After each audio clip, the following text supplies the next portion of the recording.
All right, everyone. Welcome back to another pre-match live stream.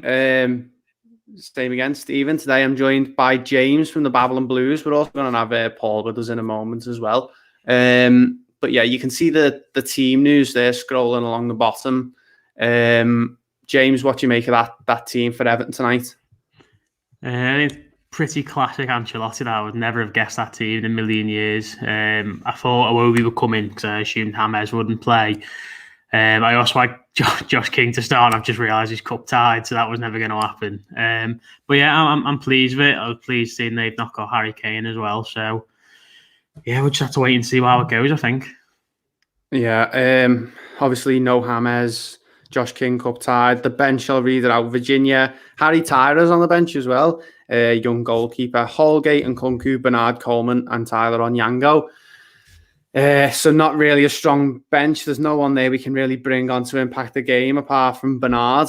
And yeah, not sure if he's going to be brilliant to bring on. I much prefer someone like James Rodriguez to bring on, but that's not going to happen. Tottenham put out a pretty strong team there. Son to start, Højbjerg and Ndombele starting, them two being in good form this season. Lamela, Bergwijn, Lucas and Son. I was on with Toby from Tottenham Hotspur last night, and he was talking about Højbjerg's been fantastic for them since that opening game against us, where he wasn't like brilliant, was he? Doherty starting. I know they were. He was hoping that Jaffa Tanganga would start for them at right back because he thinks Doherty's not really been very good this season. So I'm not sure what Tottenham fans will think of that. They've got a strong bench as well. James, Sissoko, Dele, Kane, Vinicius, Winks, Tanganga, Joe Rodon, Eric Dyer and Joe Hart. So yeah, Everton are going to need a really good performance and announce a good look if we're going to win this game, because that's a strong Tottenham team for a cup tie. We've got a couple of players in there who can hurt them. The likes of Calvert-Lewin and Richarlison both starting, which is a positive. And he's playing, which I predicted he'd play. Sigurdsson's captain. So yeah, James, just want to know how important personally to you, because these cup ties everyone knows we need to win the cup. For me, this is massive. I absolutely hate these games because I know we've got a knacker going out. But personally, what does it mean to you? Because I'm not sure if you would you rather prioritize this over the league, or do you think how important is this game to you? It's huge, yeah. I mean, I've been saying for years I'd take 17 for a trophy at this point because we're just desperate to win something, and I'd absolutely prioritise it over the league because I think trying to get into the top four is going to be a struggle. I don't think we're good enough or got a good enough squad to do that. So I think winning the cup and getting into the Europa League, even if we finish 8th, 9th, 10th, that's fine by me. We're absolutely desperate to win something, and even talking about winning something like a League Cup, even the FA Cup's a bit of a bigger deal than that. So yeah, these are the big games. You just got to start winning now and start believing we can win. So and I'd imagine Spurs wouldn't be too bothered because they've still got the Europa League and obviously doing the League Cup final. So maybe that's why someone like Harry Kane isn't playing, which we've got to take advantage of that and missing probably their best player. So it's going to be a tough game, absolutely. But I just say if we can put a good performance in, I think we can definitely beat this Spurs team because they haven't been great the last 5-6 weeks. So yeah, for me, it's this game's massive. I always get really nervous for these ones. That loss against United in the Carabao Cup was probably my most negative moment of this season. Just remember being absolutely gutted after that game. And we need to start winning them, James. We need to go far in this. And like you said, at 17th in a cup, I just think we need to win the cup. It's simple as I wouldn't mind us losing the next few games if we won this. And we, well, if it ends up being a long run, obviously, if we get knocked out if we go through tonight and get knocked out in the next round, I still won't be too happy. But this is the chance for us. I think an up and down season where teams are probably going to be resting a couple. It's where we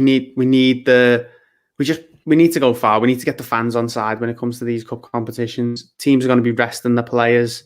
The schedule's quite congested. So let's just go for it. Let's just try and do it. Women's back in the stream. Erwin, thank you very much for coming and joining us in the stream again. Squad looks very thin. Yeah, it does. We're going to need some padding out in the summer, James, aren't we? Oh, big style, yeah. I mean, the benches this season have been awful. I think we still haven't got a goal scoring substitute this year, have we? Which is just mental when you think about it. I know we haven't had sort of a hugely strong squad for a while now, but I just think with all the congestion and the injuries, this year is as crucial as ever been to have a big squad of a lot of players. And yeah, that's what we're going to need to do in the summer, but we've had to sort of almost waste summers a little bit by trying to shift deadwood and try and get sort of first 11 players into it. I think now we need a couple of first team players, but we need to get 3 or 4 squad players, obviously depending on who leaves in the summer. But yeah, and as you were saying as well just before about going further in this competition, I'm looking at the likes of City and Chelsea who've got European football coming back, and with all the travelling and the travel bans and going to different countries, and Liverpool aren't in it. You know, I think there's lots to look at, and I say that we can definitely go further than this, but this is going to be by far the biggest test we've had, and we made hard work of, you know, for example, Rotherham earlier on in the competition. So yeah, tonight's just huge for me, and it's going to have to be the starting 11 who does it, because I don't think anyone's going to come off the bench and make a difference for us, unfortunately. Yeah, you've just ruined my confidence even more there by mentioning the Rotherham game. I forgot about that. Awful. Obviously, rubbish in that game, weren't we? We had to rely on a Cenk Tosun goal, and then Decore, wasn't it? When you've got to rely on a Cenk Tosun goal to take you to extra time against Championship Rotherham, hopefully that's the only blip. Rotherham. Championship, yeah, important to mention. Yeah, we need to really, really get at it this game. We need to be at it from minute one. We need to pressure them. We need to close them down. We need to bring a bad atmosphere to them. We need to, because we haven't got the talent that they've got on the pitch tonight. They've got a couple of much better players than us. Our team isn't our strongest, but again, that defence has been really good for us this season. James, Godfrey in particular, Luca Dean starting, Mina and Keane. So by no means have we got a bad team, but when you're looking at the midfield, Decore, Iwobi and Davis, hopefully we see the same Tom Davis we saw against United, because we definitely need that. So I don't know. I'm a bit in two minds about it. Sigurdsson tends to have a good game every now and then. He's good when he has the captain's armband as well. Richarlison's having a stinker at the moment, and Calvert-Lewin's coming off the back of a back goal at United. So it's going to be tough. Thanks everyone for joining the stream. We're getting a few more viewers in at the moment. Leave all your questions down below. We'll have Paul joining us in a while. We'll read through a few. Paul Keaton there talking about the Cup and League. Some prioritise the insert sponsor here Cup over the League just because we've never won it. The League is where it's at. I think people prioritised it because we need a trophy. It's nothing to do with whether we've won it or not. I think we just need to prioritise it. Wormy Spoon says no Harry Kane bonus. Yeah, but he is on the bench, so things start going pear-shaped for Spurs. I do expect them to bring him on. Manuel Herrera, what channel is the game on in the UK? I think it's on BT Sport. Yeah, pretty sure it's on BT Sport. Erwin Koeman says no Delph even. At this point, Erwin, he's at the same level as Gabaman. You can honestly, the man's missing. And we'll get Paul in to answer the next question. Let me just bring Paul into the stream. Hello, gents. Evening, lads. Do you think that's a back three with Iwobi at wing back, or just Godfrey playing right back in a back four? Got to capitalise on them missing Kane. Hope the Everton with belief turns up. Good comment from James. James, thanks for joining the stream again. Couple of regular names now we've got joining every single live stream we do, which is really good. Yeah, James, how do you see Everton lining up with that team? Because I don't think it's going to be a back three with Iwobi at wing back. Do you think it's, obviously a four in the back, those three in the middle, and maybe a three up front?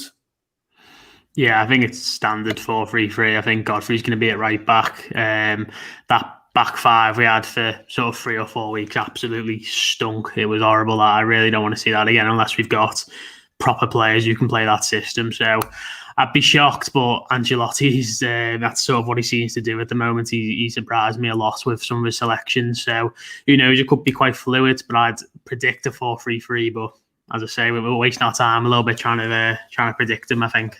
Yeah, it'll be interesting to see where Sigurdsson plays, because we've got Iwobi's there, but we've got really Decore, Davis, and Sigurdsson, who you'd say are both centre midfielders.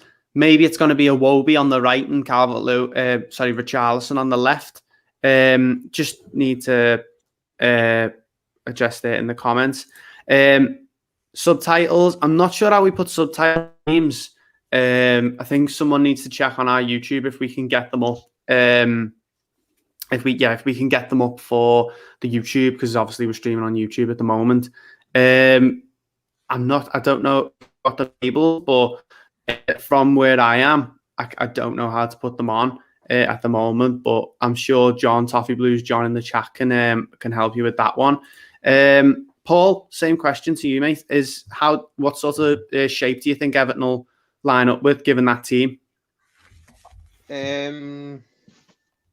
Wouldn't be shocked if we go for the old 4-2-3-1 with Sigurdsson in the number 10 with Richarlison and Iwobi out wide.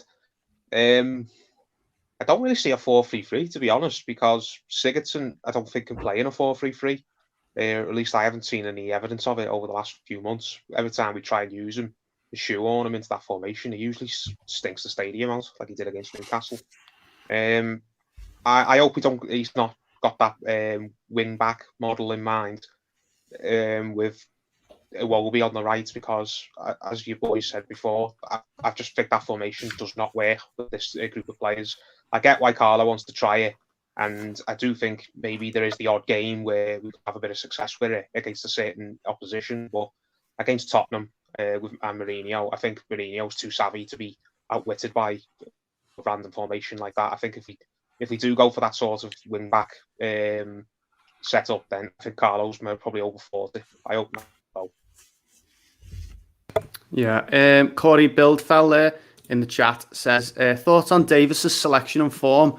Also, Iwobi hasn't had as much of a run in the team like he did when he was playing so well in December. Well, Davis was great the other night. I keep saying last night about the game at Old Trafford. I just can't seem to let it go. The other night at Old Trafford, Davis was really good. Yeah, James, what do you think of that, Davis's selection and form, and also the fact that Iwobi's in the team as well, because played really well at Wolves. Iwobi, I don't think he's been in the team that much. I think he made an against Newcastle. I'm not sure if he started that game where we would have god awful. So yeah, what do you make of that?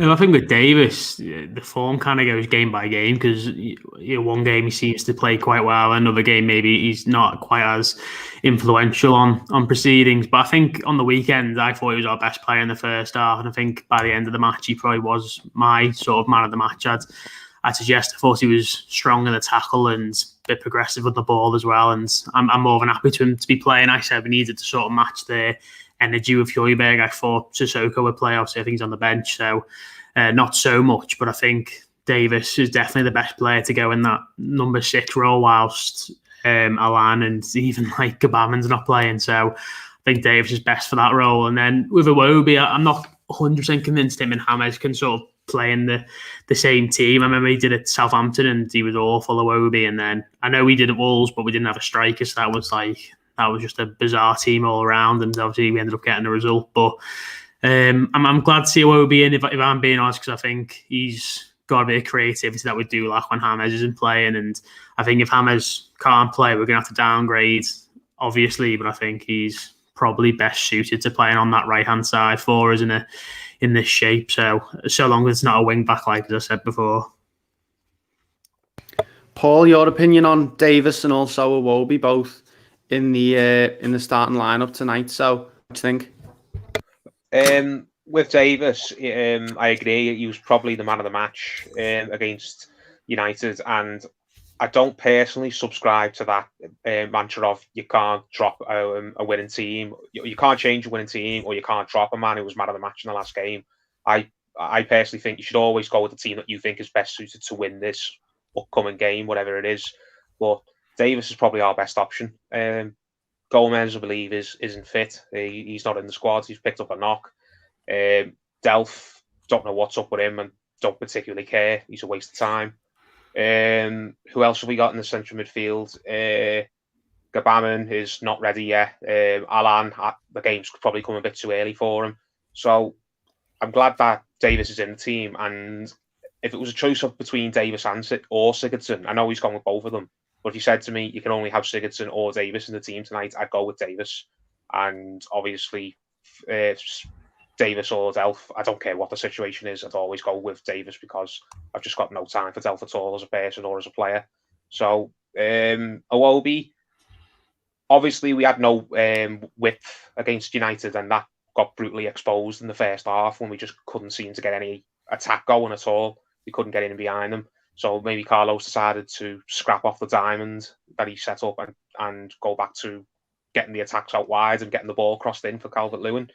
And obviously Iwobi is probably the best out-and-out winger that we've got at the club at the moment other than Richarlison. But Richarlison's not in form, is he? So I understand what Carlo's doing and I do think it's the right idea. I don't think sticking with the diamonds that we did at Old Trafford would work tonight. I'm glad that we've gone back to wide forwards or wingers, whatever you want to call them.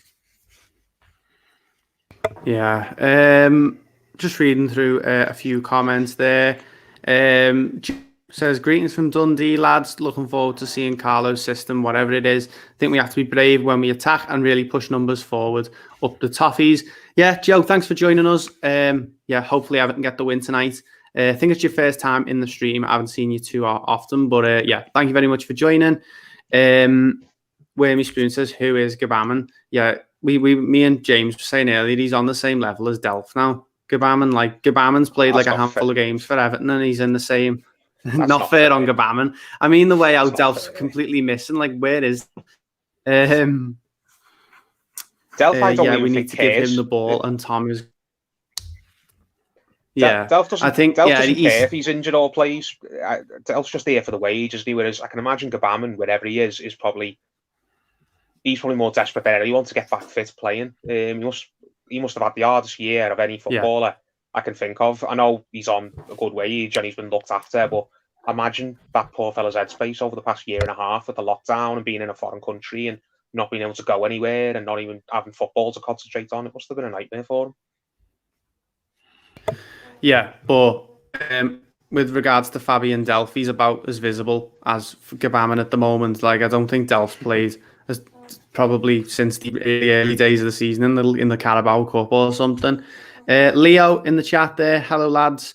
Hello, Leo. Thanks for joining the stream, mate. Get all your questions down below, and the three of us will do our best to answer as many of them as we can. I'm not going to try and pronounce KR, James Rodriguez Vahugar. I'm guessing that's James Rodriguez playing. No, he's not playing. I took GCSE Spanish at school, and that's about as much as I know. Troll Football Botchers says the starting 11 better do it or we are finished. Yeah, James, you made that point earlier. The bench is absolutely dire tonight. Paul, you'll be glad to know that we've got the attack and prowess of Bernard to come on just in case things start going pear-shaped. So we can bring him on to change the game. But yeah, we didn't get rid of Bernard in the January transfer window. Yeah, I mean, he's got a place now, hasn't he? Because when we were able to loan out Anthony Gordon because of it. The starting 11 is going to have to do the business tonight. We're going to have to play as well as we can. And I said we're going to need an ounce of luck as well. Paul, have you seen the Tottenham team yet? I've just looked at it a minute or so ago. It's just Son and Lucas Moura, isn't it? With Bergwijn, Kane's on the bench. Yeah, just want to get your impressions of it. Like any players you think, oh God, you know what I mean? Or do you think holes in it? I think they're going to batter us in the midfield with because Davis, even though he's in form, is not strong on the ball. He does get bullied off it quite easily. Sigurdsson's just a statue, and they've got some proper athletes in that midfield. I can't say his name. And Ndombele. Ndombele. Mm-hmm. Yeah, got it right. Ndombele, Sissoko, Højbjerg. Doucouré is going to need a really, really top-notch performance to handle that because he's basically going to have to do the work of two men, because Davis will help him out where he can. But, Davis is best just being the destroyer, as Carlo called him, just the person who breaks up the play rather than carries the ball forward. I mean, he did all right against United, but it's not really what I imagine Davis is in there for. And Sigurdsson, I just, whenever I see him in the lineup, I just come to expect nothing. Yeah. There's a couple of players there that I'm really worried about playing against. Heung-min Son seems to have a good game against us. Speaking to Toby last night, the Tottenham supporter from Touchline Hotspur, he was talking about Doherty, the right back they signed from Wolves, hasn't been too great this season. He was hoping that it would be Jaffet Tanganga at right back. So there's that where we could maybe expose them because he's not been in great form. Davis, I think, is starting at left back as well because Reguilon's injured. So maybe there is places for us to expose them, but they've got their two best midfielders out there, in my opinion, in Højbjerg and Dombele, who've both been good this season. So going to be tough, and that's by no means a second rate Tottenham team, because that's a lot of first team players playing there. Manuel Herrera says, great show, guys. Thanks, Manuel. Hope you're enjoying it. Nice to see some positive comments in the chat. Damien Hagen, the lineup should be scrolling across the bottom of your screen now. James is not involved whatsoever. Joe there says Onyango for the winner. Yeah, Tyler Onyango's on the bench. So if the squad depth wasn't bad enough, we've got two goalkeepers on the bench. One's Harry Tyra. Onyango's on the bench, and pretty much Bernard. So Onyango see minutes if we're winning the game comfortably at the end. But I think he's there for the experience personally. James Brinkley says the key thing is the players believing they can do it. We've shown up against United in the second half when we're up for it. We can compete with the rest. Last thing we need is to not show confidence. Yeah, James has got that bang on there. Too often we see Everton just falling apart when we need them out to. We need the mentality to be there tonight, like it was in the second half against United, because we need to get through. Me and James speaking earlier about how much this means personally to both of us.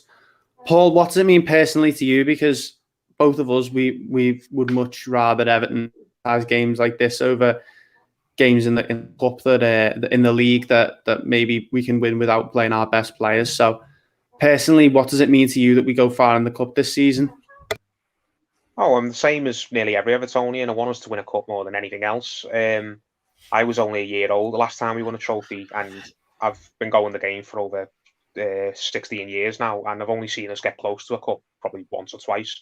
So of course we need to win it. But I think the mentality hasn't been the problem so much the last couple of years. I think it's just been little things going against us that we can't control. Is VAR in effect tonight? Do you know? Imagine it will be. I think it is because Chelsea's goal got ruled out in the last round against. Is it not the last round? Sorry, the round before against. But they make it up as they go along, because in the Carabao Cup they had VAR in certain games of the rounds and not having it in other games of the rounds. They just put it in whenever the officials feel like it. It confuses you because it's not a budget thing, because they've got all the money in the world. If they've got the money to put it in the majority of the rounds, why not just put it in all of them? So why not play it, have it in everyone? It's just it's rubbish, Paul. You're right there. Yeah. Wormy Spoon says there's VAR because it's a Prem club.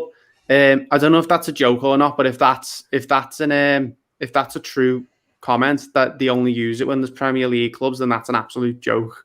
Should be using it in every game. There was no VAR against United in the cup, was there? And VAR was one of the main reasons we didn't get through in that cup tie a couple of months ago, because Cavani was basically doing a wrestling move on Mina and got away with it scot-free. Oh yeah. If VAR was in effect, Cavani would have went, and they would have had to play the last 20 minutes of that game with 10 men. And we know they scored very late on to win it, didn't they? So again, raise my point. I don't think the mentality has been the issue the last couple of years. I think it's just been little mistakes that sometimes we can't help and sometimes we can, whether it's a manager getting the lineup wrong, or whether it's the the referee just not spotting something obvious. Do you remember Sterling crossing the line for City in that semi-final? And yeah, do you remember that? And it was the other one in the FA Cup against Millwall, where basically they had 2 goals that should never have counted. One for an handball, one for a blatant offside. So I don't think the mentality's been the issue the last couple of years, at least not in most of the time. It's just been things going against us because, as that old thing is, it's Everton, isn't it? It just seems to be the Everton way where we just don't get the rub of the green, but hopefully it's going to change in the future. You have to hope, at least. Wormy Spoons there says Prem clubs have the setup at the stadium for VAR, so they use it. Yeah, can understand that. I just think there needs to be a bit more consistency. I don't think it's fair to only use it in the other games when there's a championship team maybe who can't use it, who are probably pushing for the Premier League. A team like Norwich or something like that who probably could have it. I just think there's a bit of inconsistency. I think it's a bit unfair to use it in certain games. And if not every team can use it, then I don't think it should be in at all because, I think it's a bit unfair for Everton to have it and, a team like, in the Championship or League One, whatever, not to have it. I just don't think that's all that fair. Owen Murphy says, will it be hard for us to attract players of good quality knowing it could just be squad depth for cup games? We haven't really spoke about transfers yet. James, do you think what should the policy be? Because Owen's made a good point there. Do you think it'll be obviously someone has to sit these games out? Will it be hard for us to attract players of good quality knowing it could just be squad depth for cup games? But then the argument would be sign better players and move the players we've already got down. So what do you think the sort of the tactics going into the transfer window should be with respect to that? I think we've seen this season. I don't really think, other than probably Bernard's the only one I can think of who's been like a squad player, whereas I think everyone else has had a big chunk of game time because you get injuries, suspensions, and in like this world you get players who were out with COVID for 2-3 weeks. I don't think that's necessarily an issue. And also, if we somehow go on and win this competition and we're in the Europa League next season, then there's going to be game time all over the place for loads of players. So I think the idea is to just go and shop smart and get players for good prices who are capable of going into the first team. Maybe they're coming from smaller teams, or maybe they're not getting played at bigger teams maybe, and so bringing them into the squad like that. But yeah, I think, as you said, the main thing we need to start doing is bringing in players who are better than who we've got in the first 11 right now, and then moving those lads down to the bench or selling them depending on how good they are. But someone like Gylfi Sigurdsson just shouldn't be starting in this Everton team as consistently as he's needed to, and obviously that's been because of injuries. So I think if we can shift some more deadwood in the summer, then we need to start looking at players who are good enough to come into the first team, but are also able to, or who don't mind maybe not necessarily being in like the dream 11. But even then, with Carlo, he's chopping and changing every week, so we haven't really got a set 11 in his eyes, I don't think. So I don't think it'll be too difficult so long as we're shopping smart, as I say. Yeah, I think we definitely need some players. We need players who can play in these sort of games and still get us through. We need, possibly if we bring a couple of players in, obviously keeping the ones we've got, maybe next season you'll see us sign a better midfielders and move players like Andre Gomez down to playing in games where we want to rotate the squad a little bit. Toffee Blues John in the chat there, do we think Richie can find his old form tonight? We haven't spoken about Richarlison too much tonight. Does start up top with Calvert-Lewin. So how important is this game for Richarlison, James? Because wasn't great the other night at Old Trafford. Needs his confidence back because he's been pretty poor as played recently. We used to be able to rely on him as one of our better players. So if he performs well in this tonight, how important is that?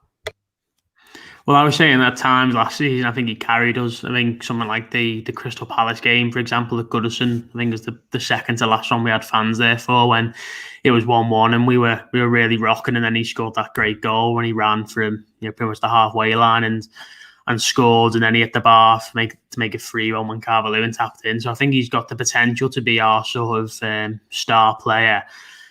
But I think at the start of the season as well, he came into more like a creative role. It felt like he was playing on the left, and he had sort of 3 or 4 assists over the first few weeks of the season. He got a couple of goals against Fleetwood, which I remember thinking was going to make him kick on. It hasn't really happened since then. But I think if he has a good performance tonight, then that'd be huge for us, because going into a game like Fulham, which you really should be winning, you'd like to think he could fill his boots. But prior to realising that he was cup tied, that's why I suggested I wanted Josh King to play, because I think Richarlison maybe needs a rest and maybe needs to sort of realise that he's not undroppable, whereas maybe about a year ago I would have said he was first or second name on the team sheet, certainly. So I think it's really, really important for him that he performs, and we can definitely win this game tonight for certain. Paul, what do you think? Because I think if he gets a goal tonight and has a really good performance with Richarlison, he's a footballer who tends to work on adrenaline, and he tends to go off his last performance as the standard he needs to be hitting. So how important is it for Richard to play well tonight, because he needs to be back in form, doesn't he, really? Yeah, I fancy him to score tonight personally. He's due a big goal, isn't he? The type of goal that if the stadium was full, it would get everyone rocking. And there's no more perfect stage for it if that's to come than tonight, is it? So Richarlison, I'm very much in his corner. I know some people haven't been happy with his body language and his run of form, but I still think that he'll come through it fine, and there's a brilliant player there who's going to make a massive difference over the coming months of the season. Players just go through lulls for whatever reason it could be. It just happens. Calvert-Lewin, after coming back from lockdown, I don't think scored a goal between then and the end of the season. And what was that, about 11, 12 league games that he went without scoring? And it just happens, doesn't it? So he's got the perfect manager to get him out of his drought, his funk, whatever it is that's causing his lack of goals and lack of assists. But I think all it takes is one big moment, just something to break for him, whether it's getting a little crappy tap in or a big deflection from a shot. He just needs the type of goal where everyone mobs him and everyone is absolutely over the moon with it. And a goal of consequence, not a goal that when we're already winning the game and it's just bit of cherry on the top. The type of goal where everyone just can't, if everyone could, they just go up to him and just hug him straight afterwards. The type of goal that people will be putting on Twitter. Winner tonight, basically, is what. Yeah, a winner tonight, basically, is what you're saying. He needs one of those. Look, I believe in Richarlison that he's the right player to get himself out of this rut, because of all the players I've seen at Everton over the years, I love his mentality. One of the best. I think he's got a great mentality. I think he knows exactly where his levels need to lie with regards to how many goals he needs to be getting each season, how many assists he needs to be getting, what sort of performances he needs to be putting in. So for me, he knows, I know full well that he knows that his season this so far has not been up to scratch for someone of his abilities.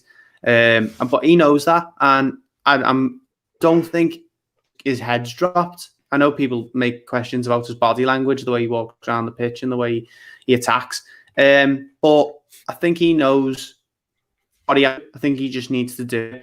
Paul's made a good point there. A goal for him tonight, the winner in the last minute tonight, would definitely boost his confidence, and he'll have Evertonians sending him stuff on Twitter and all that about how great he is. That's what he needs, because he's that sort of player. He needs an arm round him, but he also needs tough love at times, and I think he just needs to a goal tonight. That would definitely put him up. Definitely bring his confidence back up.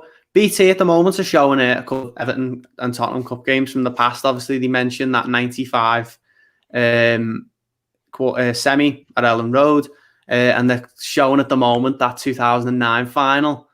Just want to bring it up because I try and put it out my mind, and it's just being brought to me.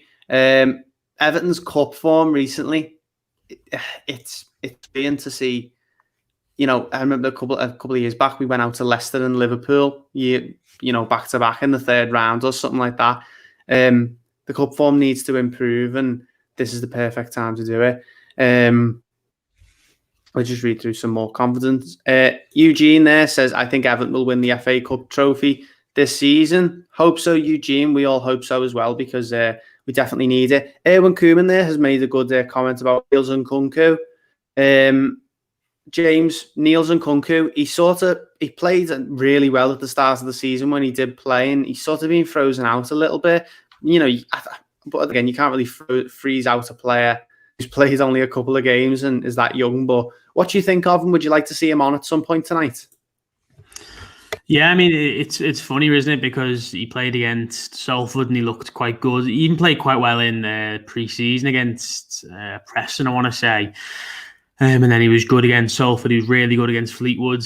Looked capable against West Ham. Wasn't quite the attacking threat he was in those other games. But then he played against Newcastle, and obviously we lost. And we haven't really seen him since, really. I know he came on to decent effect at sort of left side of midfield against Rotherham for the latter part of that game. But yeah, I'd love to see more of Niels and Nkunku, but I just think that this manager's not really going to trust someone of his age who's not played many senior games. The same can be said about Anthony Gordon. He seems to be a manager who just wants players who are experienced. And, we're talking about Matt Doherty earlier, for example. I always think the writing's on the wall for you when you've got someone starting in your position, doesn't actually play there. And that was what happened when I think Moussa Sissoko played right wing back against Brighton a couple of weeks ago. And then when you're seeing the likes of Godfrey or Fabian Delph playing left back ahead of Nkunku, that's when I just kind of think, I don't think he's going to get his chance this season.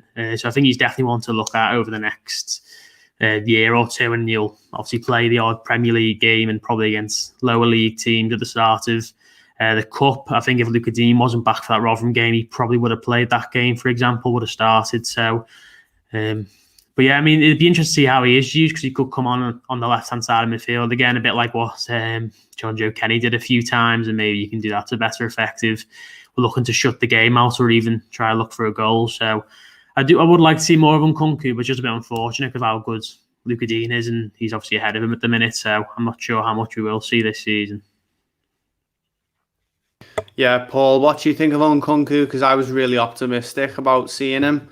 And then, he just hasn't really been in the team. I think part of that comes down to how well Ben Godfrey's been playing, because he's just, I'd have him at left back, maybe over Luca Dean, and put Luca Dean there. So I think that works really well. But would you like to see more of Nkunku maybe tonight, because he is obviously on the bench? If the situation allows it, then definitely. I really liked Nkunku. I think everyone did at the start of the season when he was tearing it up in those League Cup games. He looks like he's definitely got a bit of ability, and we got him for next to nothing. So it looked like it was going to be a really smart bit of business. I think he's one of those players like Anthony Gordon and probably like Gabamon when he gets fit again, where we really, really need Europa League next season, at least to get these players some minutes and some chances to play, because it's not really doing them a lot of good, just sat on the bench most of the season, or sometimes not even on the bench, because they're at that age now where definitely too good. Well, from what we've seen, they're definitely too good for under 23 level, probably not quite ready for Premier League level. And you don't want to send them out on loan because you need the squad depth. So you need to be getting as many games as you can. So you need to be playing 2 games a week, playing in Europe or having good cup runs.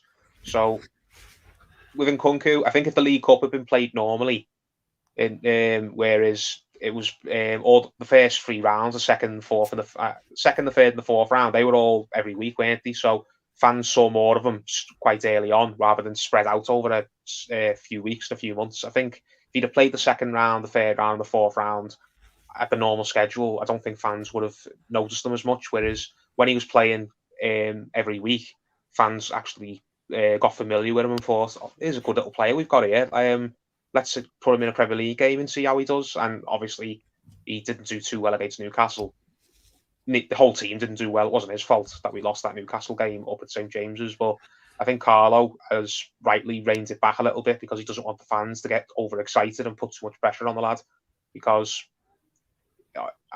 what are the chances that he's another Ben Godfrey, where he gets into the team and he plays so well that he ends up just being undroppable. It's probably not going to be the case, is it? So I like that Carlos being sensible, and I really hope we get Europe next season, because I think Nkunku is one of those players who would really, really benefit from playing 10, 15 games a season, which he'd surely get if we had a European competition.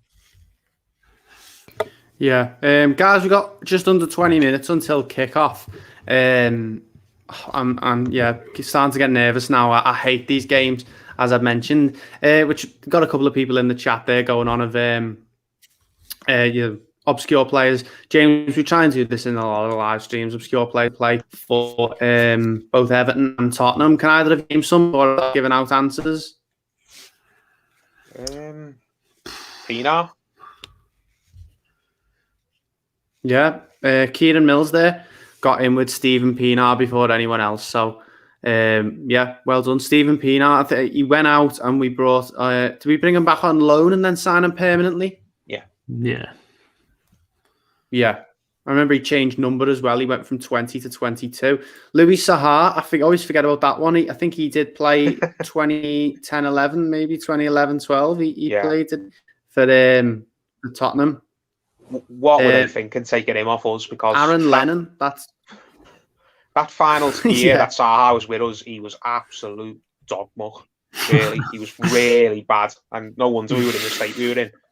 Basically, getting rid of him and bringing Pienaar and Jelic in turned that season around completely, because Sahar I think he was just gone by that point. He was a great player in his prime, and he had some good moments for Everton, a couple of good years, but final year and a half, it was like playing with a statue up front. So I don't know why Tottenham, who were in the Champions League at that point and going really well under Harry Redknapp, decided to take him off us. I think they'd had a few vodkas. Aaron Lennon's another one, signed from Tottenham to Everton. I think it was deadline day 2015. I loved Aaron Lennon, and I was a really big supporter of Aaron Lennon, because when he came in, he was like a breath of fresh air. Remember that Man United game where we beat them and McCarthy scored? He was really, really good in the game. Anyone got any? And they're just showing Ginola on the TV now. He was another one who played both for Everton and Tottenham. We won't mention that one too much. James, you got any memories of Aaron Lennon? Because he seems to be slightly forgotten. I think he doesn't get enough credit for me, because he made a big impact for Everton, I think, when he signed. Yeah, I quite liked Aaron Lennon, to be fair. I just think we were looking like we were going to outgrow him kind of in the end. He went to Burnley, didn't do too much. I remember the pictures when he came in and he was proper Mizgob, and everyone was like wondering why he's come to us, because he clearly wasn't happy about it. And then when he signed permanently, they made a big thing of him smiling and like looking like he was enjoying it, because those first pictures the first time he came were awful. But you're right there. I remember saying at one point he could have got back in the England squad, because I think he scored something like 4 in 6 or something for us when we looked like we were maybe turning the corner under Marnes. I remember a game away at Stoke. We won 3-0. He scored a good goal in. And he was really incremental to that sort of upturning form. Yeah. No, I quite liked Aaron Lennon. I think we've had far worse players, put it that way. For me, anyway. If he'd have gone from Everton to Spurs and played the way he did, he would have got back in the England squad. It was just because he went from Spurs to Everton that he didn't get in the squad. Yeah. I made this point last night with Toby about sometimes Everton players aren't given the credit they deserve purely because they play for Everton and not a team like Liverpool, Man United, a team like that. But I loved Lennon. Remember as well, you're saying, James, about when he signed. Remember when he changed number? And I think they purposely did a video of him being really miserable as well. And it was like he turned the shirt round and he was number 12. But that one is, that's quite a fun I've got. Couple of weird ones. Obviously, Ginola there. I can't remember. Ginola was before my time. I don't know if Paul, can you vaguely remember Ginola? Because No. It would have been when you were quite young, wouldn't it? It was late 90s. I started following Everton properly early 2000s. He was I think he was late 90s. I know he was there when Moyes came in, but Moyes he was one of the first players Moyes just turfed out.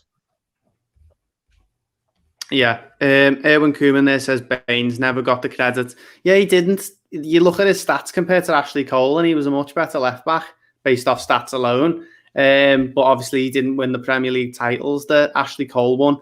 And obviously he was linked to Man United in Moyes' first season as well, wasn't he? And if he'd have gone there, he would have been immediately the best left back in the world, which in my opinion he already was. Anyway, Julian Becerra there, Everton, the whole of Colombia is with you. Thanks, Julian. We're definitely going to need it if we're going to win this game tonight. It's going to be a tough one.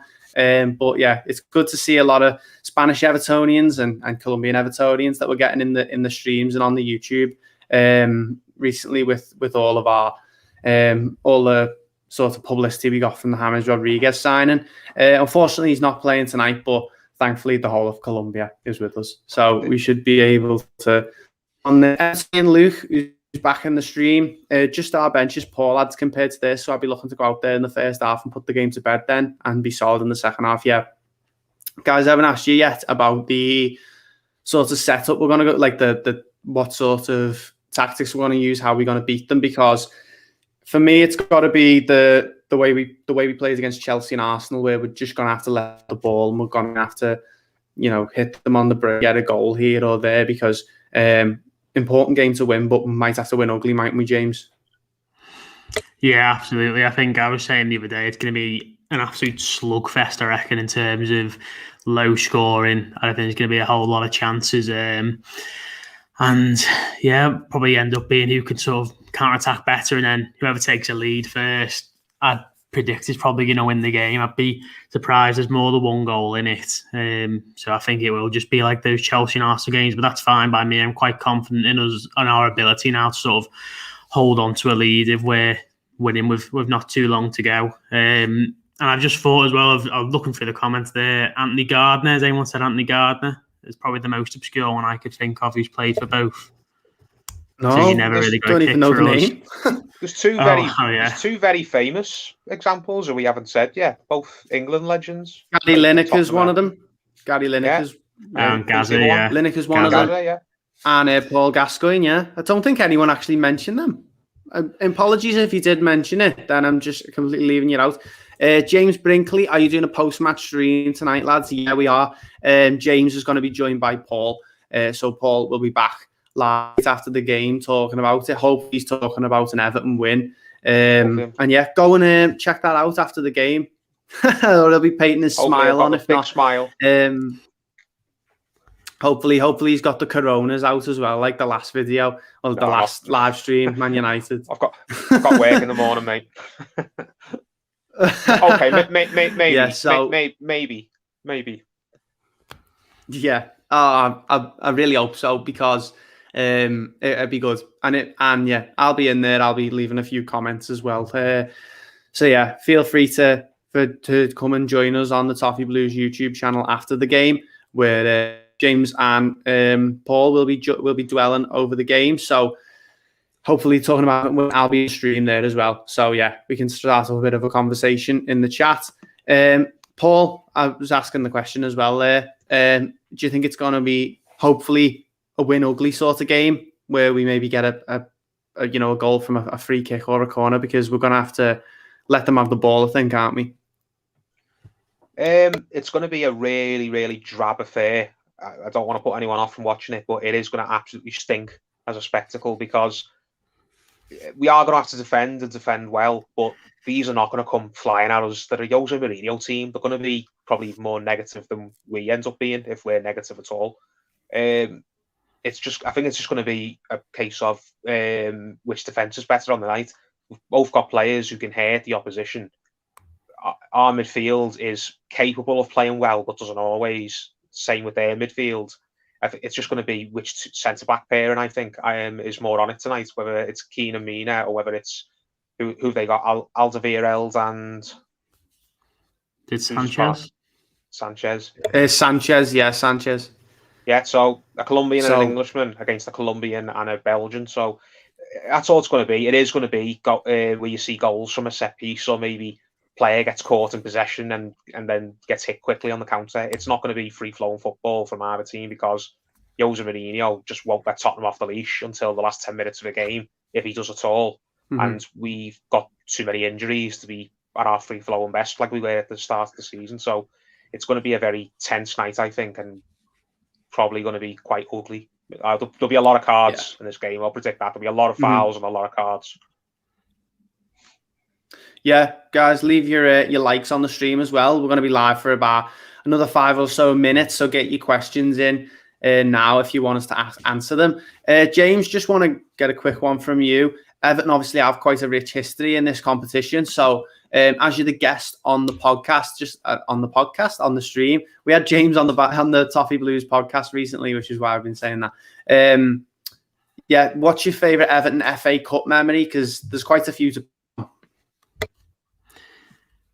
Quite easy for me, to be honest with you. I've got to say, there's a few, but I think above all is probably when Lukaku scored against Chelsea in 2016, because I was at the game the week before when we got beat by West Ham when we were winning 2-0, and that's the worst Everton game I think I've ever been to. So the week after, I had absolutely no confidence in us. I know Chelsea were pretty dire at the time. I think Hiddink was back in charge then.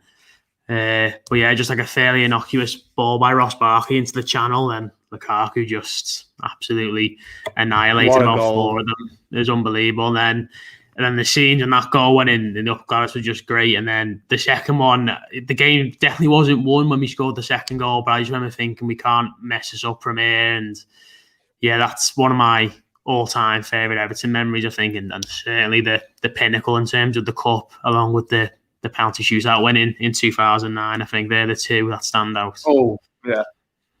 Definitely. For me, there's quite a few, isn't there? That game in 2016 against Chelsea, I can remember the first goal. I remember seeing the upper Bullens for that game. That was a rubbish season, that 15-16. And yeah, as you said at the time, going into the game, I remember sitting there and being really disappointed with how we were playing. I just thought it's a matter of time here before Diego Costa gets a goal or something. We go flying out of the FA Cup again.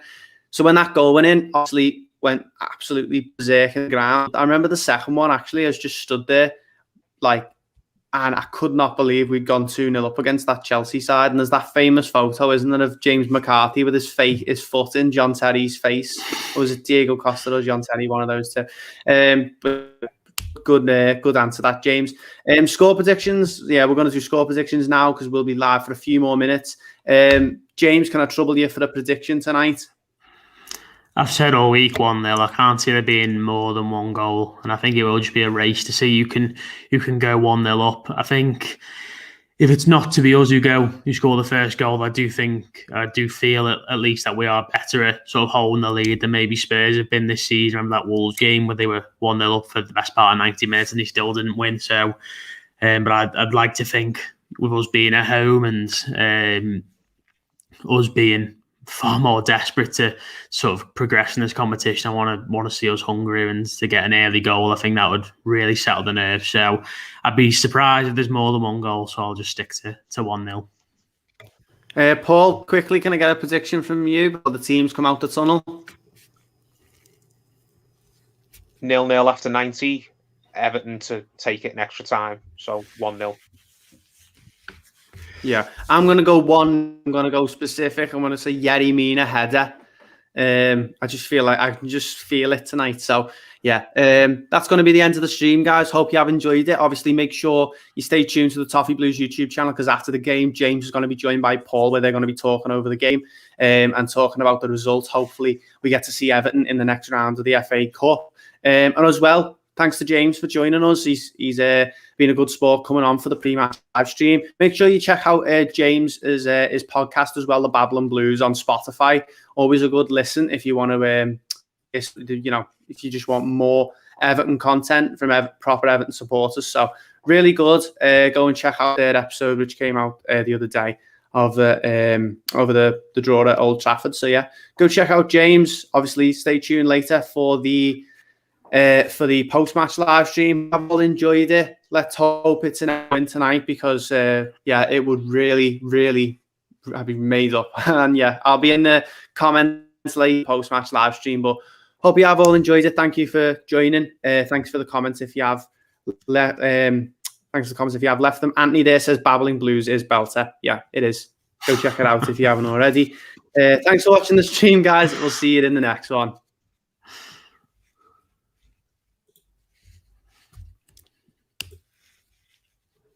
Okay.